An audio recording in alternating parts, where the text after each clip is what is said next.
So, Peter, President Trump has only been president for a matter of weeks now, but he has already begun to attack a broad array of regulations that have been put in place across our government to protect workers, to protect consumers, to protect citizens at large. And one of the most recent ones, and ones that I think are going to have pretty devastating effects down the road, deal with people's finances. Let's start with the rule that was to be set into motion to protect financial investors from supposed financial advisors. Yeah, if we're fiduciary duty under Dodd-Frank after the 2008 meltdown, the Obama administration came off with a number of sweeping regulations to try to protect Main Street through Dodd-Frank and impose significant regulations on Wall Street to ensure that what happened in 2008 never happened again. And instead, now here we are, 8 years later, most of Dodd-Frank hasn't been enacted, and it looks like President Trump is going to unwind the little bit of progress that's been made since 2008. So what's crystal clear in the first few weeks of President Trump's administration is that his ticket or his campaign promise to protect Main Street, what we're doing and seeing is that guys like J.P. Morgan, Mr. Diamond of J.P. Morgan and Goldman Sachs are being asked to relook at and pretty much unwind Dodd-Frank, which was designed to protect Main Street. All right, let's talk about this fiduciary rule. This was finalized last year, but it has been anticipated for some time, correct? Exactly. The Dodd-Frank fiduciary duty piece, and let's just kind of stop on what is fiduciary duty. It's fairly simple. It imposes a rule on Wall Street that says you have to put investors' interest first. You can't put investors' interest behind the banks. Investors or Main Street have to be put number one, numero uno, up in front of the bus, and you can't put them behind the bank's interest. That's what a fiduciary duty is. And Dodd-Frank imposed a fiduciary duty or enacted a study in 2008 to ensure this could be enacted efficiently and make sure that investors could be protected. That was kind of the hallmark of Dodd-Frank, was the fiduciary duty standard. Can we just stop here for a moment and contemplate what do you think the level of and I would imagine you have a pretty good sense, at least in terms of people who end up on the wrong side of this. Right. But what do you think the awareness is of people listening to our voices now, or under, even amongst some of the most, savvy investors? What do you think the awareness is that the person they're buying their investments through, the people that are advising them, the brokers and whatnot? I know there are some specific financial advisors who have to give you legitimate advice.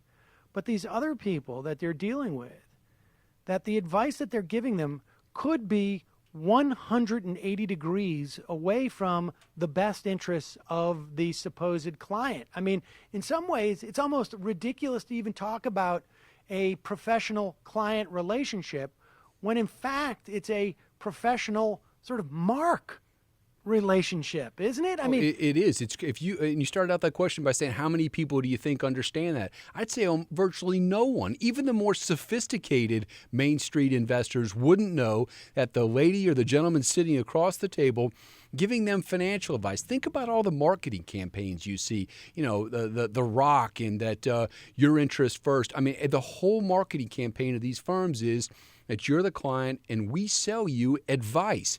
And to find out that it's okay that advice is conflict-ridden and that the bank's interests come first, you think you're getting advice? You're not getting advice. It's dressed up and packaged around a selling machine. That's what these firms are. They're there to sell you products and sell you what's pictured as advice as a delivery system, a delivery mechanism for what's been in large part financial engineering or financial products, which is what we've seen over the last decade in product after product after product failure, which has been sold to Main Street over and over again. And so, I mean, just so people understand how this works, right? If I work for let's say, a Goldman Sachs, and Goldman Sachs is betting that the price of a stock is going to go up, it's not just that I, as someone working at Goldman Sachs, may tell you, my client, hey, you should buy this because that drives up the price of that stock. It's also like you could be on the wrong end of a deal, and certainly we saw that in the context of the financial crisis, where people knowingly have junk that they're just trying to sell. But it also seems to me that this is ripe for kickbacks, right? I mean, there's a story out there that David Dayen wrote about how desperately private equity funds want to get access to large 401k pension funds. Right. And according to Dayen, you have a situation where if someone is advising or managing your 401k, they could theoretically just be receiving, kickbacks, although kickbacks are illegal, or I guess maybe they're not in this instance, kickbacks to just introduce essentially private equity to this pension fund. Yeah, it's called pay to play, and it means that the deal is these private equity firms, these money managers, a lot of them will create a kind of a Byzantine web of conflicts of interest in exchange for what they call soft dollars for research or for even computer software or even hard dollars like computers themselves. And there's these exchange or a quid pro quo to get on the list of recommendations that these money managers are recommending to their clients. So the pay to play means it's a gatekeeper. Can I get through the gatekeeper so someone will recommend my product or services to these huge 401ks? And it happens every day. A few years ago, Merrill Lynch was pretty much run out of the state of Florida for this kind of maze of conflicts that they were recommending specific managers that were underperforming because of relationships they had to the pension systems that they created. We think our pension systems are so underfunded and it's the performance of the market, but there has been a drag on our pension systems from these conflicts and these pay-to-play deals over the years. It's just 50 basis points, which is 0.5 or 0.75 or 0.35, but year after year after year, that drag on the portfolios has been a huge negative impact on our retirement system.